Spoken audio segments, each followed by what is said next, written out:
গোয়ালমারী ইউনিয়নের দ্বিবার্ষিক সম্মেলনের আজকের সভাপতি গোয়ালমারী ইউনিয়ন বিএনপির সম্মানিত আহ্বায়ক মিজানুর রহমান প্রধান, আজকের এই সম্মেলনের প্রধান অতিথি দাউদকান্দি উপজেলা বিএনপির সংগ্রামী আহ্বায়ক, পরিচ্ছন্ন রাজনীতিবিদ, দানবীর আলহাজ এম এ লতিফ ভূঁইয়া, মঞ্চে উপস্থিত আজকের প্রধান বক্তা, অসংখ্য নেতা গড়ার কারিগর, ছাত্র নেতা থেকে যুব নেতা থেকে বিএনপির চালিকা শক্তি বিপি জাহাঙ্গীর আলম, মঞ্চে উপস্থিত দাউদকান্দি উপজেলা বিএনপির সংগ্রামী সিনিয়র যুগ্ম আহ্বায়ক, পরওয়াল সুপার মার্কেটের বারবার নির্বাচিত সাধারণ সম্পাদক, শহীদনগর এম এ জলিল উচ্চ বিদ্যালয়ের প্রতিষ্ঠাতা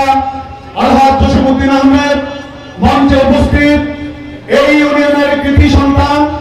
সাবেক সফল চেয়ারম্যান, দাউদকান্দি উপজেলা বিএনপির সংগ্রামী যুগ্ম আহ্বায়ক আহমদ হোসেন তালুকদার, মঞ্চে উপস্থিত দাউদকান্দি পৌরসভার কৃতি সন্তান, দাউদকান্দি উপজেলা বিএনপির যুগ্ম আহ্বায়ক, পরিচ্ছন্ন রাজনীতিবিদ এম এ সাত্তার ভাই, মঞ্চে উপস্থিত দাউদকান্দি উপজেলা বিএনপির আহ্বায়ক কমিটির সংগ্রামী আহ্বায়ক, বিশিষ্ট শিল্পপতি বন্ধু সালাউদ্দিন ভূঁইয়া, শ্রমিক দলের সভাপতি জামাল হোসেন, মহিলা দলের সাধারণ সম্পাদিকা বলিয়াপা সহ সিনিয়র নেতৃবৃন্দ, গোয়ালমারী ইউনিয়নের পাগলপাড়া জনগণ, আসসালামু আলাইকুম ওয়া রাহমাতুল্লাহ। আপনারা গোয়ালমারীবাসী দীর্ঘদিন, এই শুধু 17 বছরই নন, 17 বছর আগেও আপনারা অসংখ্য পরীক্ষা দিয়েছেন বিএনপির জন্য। আমরা জানি এই ইউনিয়নে সাবেক স্বৈরাচারের দোসরের বাড়ি, আপনারা প্রতিটি পদে পদে পরীক্ষা দিতে হয়েছে। যেই পরীক্ষাগুলো অন্যান্য ইউনিয়নের জনগণ দেওয়া লাগে নাই, আপনারা পরীক্ষা দিয়ে কর্মী হয়েছেন, পরীক্ষা দিয়ে আজকে আপনারা এই ইউনিয়নের নেতা হয়েছেন। আপনারা জানেন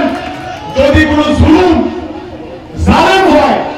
মাসলুমের আত্মা কি পরিমাণ কান্না করে, কি পরিমাণ রক্তক্ষরণ হয়, আপনারা গোয়ালমারীবাসী সবচেয়ে বেশি জানেন, সবচেয়ে বেশি ভুক্তভোগী। আগামী দিনে এই বিএনপি কমিটি, যে কমিটি হবে, এই কমিটিতে যারাই আসবেন, আপনারা জানেন যে মাসলুমের ফরিয়াদ আর আল্লাহর আদেশের মধ্যে কোনো পার্থক্য থাকে না। আপনাদের আচার আচরণে সাধারণ জনগণের উপরে যেন কোনো প্রকারের কোনো জুলুম না হয়, এই আশাবাদ রাখছি দাউদকান্দি থানা বিএনপির পক্ষ থেকে। আর আজকে যে আপনাদের যে প্রতিযোগিতা দেখলাম, আমরা থানা বিএনপি আপনাদের মিছিলে, আপনাদের প্রতিযোগিতা সন্তুষ্ট, কিন্তু প্রতিযোগিতা যেন প্রতিহিংসার শিকার না হয় সেই বিষয়ে সিনিয়র নেতৃবৃন্দ সহ সকল কর্মী ভাইয়েরা মনে রাখবেন। এবং আগামী দিনে কমিটি হলেও সকলে কাঁধে কাঁধ মিলিয়ে আগামী নির্বাচনে ডক্টর খন্দকার মোশাররফ হোসেন সাহেব এবং ডক্টর খন্দকার মারুফ হোসেন সাহেবের জন্য আপনারা বিগত দিনে যেভাবে ভূমিকা রেখেছেন, আগামী নির্বাচনে ডক্টর খন্দকার মারুফ হোসেন সাহেবের জন্য তার চেয়ে দ্বিগুণ ভূমিকা রাখবেন, এই আশাবাদ রেখে গোয়ালমারীর জনগণকে আমি আবার সংগ্রামী সালাম জানিয়ে বক্তব্য শেষ করছি। আসসালামু আলাইকুম ওয়া রাহমাতুল্লাহ।